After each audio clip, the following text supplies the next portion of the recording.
வாழ்க வையகம், வாழ்க வையகம், வாழ்க வளமுடன். அருளாசன் அருள் தந்தை வேதாத்திரி மகரிஷி அவர்களும் இறைநிலையும் என்னுள் சுக்குமமாக எழுந்தருளி 3/6/2024 திங்கட்கிழமை இன்றைய நாள்காட்டி வரிகளுக்கான கவிவரிகளையும் அதற்கான விளக்கத்தையும் சிறப்பிக்க வேண்டுமாய் சங்கல்பம் மேற்கொள்கிறேன். அனைவரையும் பணிவோடு முதற்கண் வணங்கி ஆரம்பிக்கலாம் என்றிருக்கிறேன். அனைவருக்கும் இனிய காலை வணக்கம். வாழ்க வளமுடன். சாமிஜியினுடைய இன்றைய நாள்காட்டி வரிகள்: துன்பம் போக்கும் தூய நெறியே, அன்பாம், அறமாம், அறிவில் உயர்வாம் என்று சாமிஜி நமக்கு இந்த நாள்காட்டி வரிகள் கொடுத்திருக்காங்க. இதற்கான கவிதை வரிகள்: என் ஜனனம் என் மரணம் இரண்டினையும் நான் அறியேன், எனினும் அவை இரண்டினையும் மனதில் கொண்டே பொன்முதலாய் பொருளனைத்து மீட்டுகின்றேன். புவிவாழ்வின் இயல்பொக்க நன்மை எனும் வழிகளிலே நச்சமயம் வாய்க்குமெனில் அனைத்தையுமே அளிப்பேன். இன்முகமும் எளிமையுமே எனது செல்வம், வீடோ ஏக வழி என் எண்ணத்தில் துறவு பூண்டேன் என்று ஒரு பாடல சொல்லியிருக்காங்க. இன்னொரு பாடல்ல ஒழுக்கம் கடமை ஈகை எனும் மூன்றும் ஒன்றிணைந்த உயர்நெறிய அறம் என்றாகும். ஒழுக்கத்தில் கடமை ஈகை இரண்டும் உள்ளடங்கி இருப்பதனை உற்றிப்பாரில் ஒழுக்கமே இறைவிலும் ஒளி உண்டாக்கி அறிவில் மேன்மை எய்து வைக்கும் என்று சாமிஜி கொடுத்திருக்காங்க. இன்னொரு பாடல்ல இயற்கை என்ற போராட்டக்காரனுக்கு எல்லா உயிர்களும் எழுத்தாடும் காய்கள், பீத்தெறிவான் அருள் புரிவான் பிழை என்று கூற யார் பேருடைகள் என்று சாமிஜி இந்த கவிதை வரிகள் கொடுத்திருக்காங்க. சாமி என்ன சொல்றாங்க? துன்பம் போக்கும் தூய நெறியே, அன்பாம், அறமாம், அறிவின் உயர்வாம்.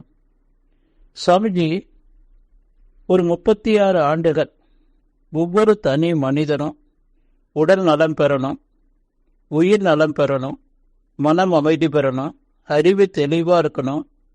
இந்த உடல் உயிர் மனம் அறிவை இத ஒவ்வொரு தனி மனிதனும் இறையற்ற தன்மைக்கு மாற்றிக்கொண்டு எப்பவுமே இறைநிலை இணைப்போடு ஒவ்வொரு தனி மனிதரும் இணைந்து வாழணும் என்ற அந்த ஒரு இறையை உணர்ந்து அந்த இறை உண்மைக்கு ஏற்றாற்போல வடிவமைத்து கொடுத்ததுதான் மனவளக்கலை. சாமி என்ன சொல்லுவாங்க?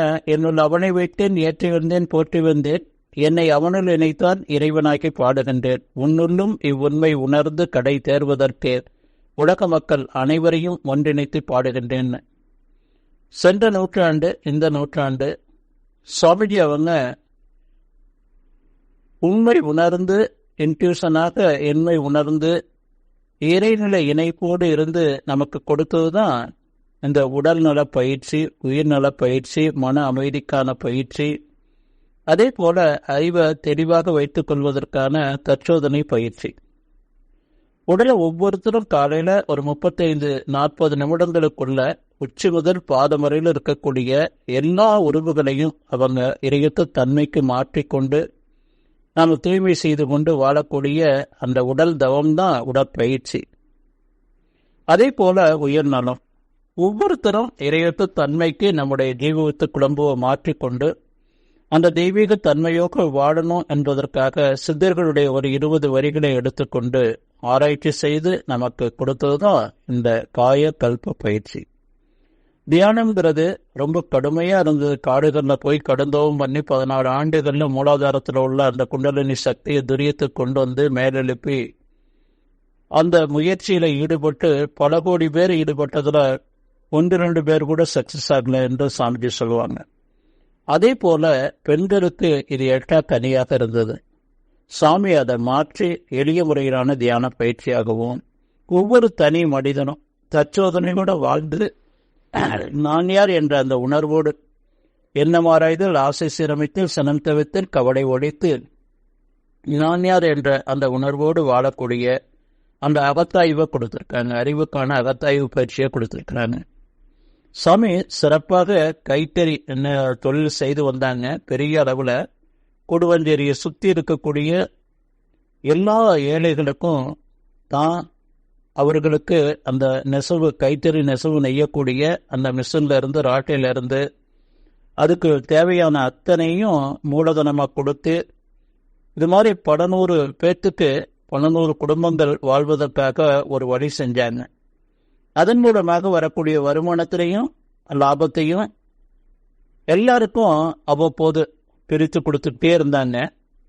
ஒரு முறை அந்த தொழில் நஷ்டத்துக்கு உள்ளாக வந்தது. அப்போ எல்லார்கிட்டையும் கொடுத்த அந்த மிஷின், ராட்டை, இந்த சம்மந்தப்பட்ட எல்லாமே உபகரணங்களை பூரா அவங்களே வச்சு பொழைச்சிக்கணும்னு சொல்லி அவர் மட்டும் நஷ்டத்தை ஏற்றுக்கொண்டு அவர் யாருக்கு எந்த ஒரு துன்பமும் கொடுக்காம எல்லாரும் நல்லா இருக்கட்டும்னு சொல்லி தன்னுடைய அந்த சொத்துக்களை எல்லாம் இழந்த நிலையில ஒரு குடிசையில அந்த குடுவஞ்சேரியில வசித்து வர்றாங்க. அப்போ இயற்கை சீற்றம் ஏற்படுது, மழை பெய்யுது, காத்து அடிக்குது, அந்த குடிசையும் பிச்சுக்கிட்டு போகுது.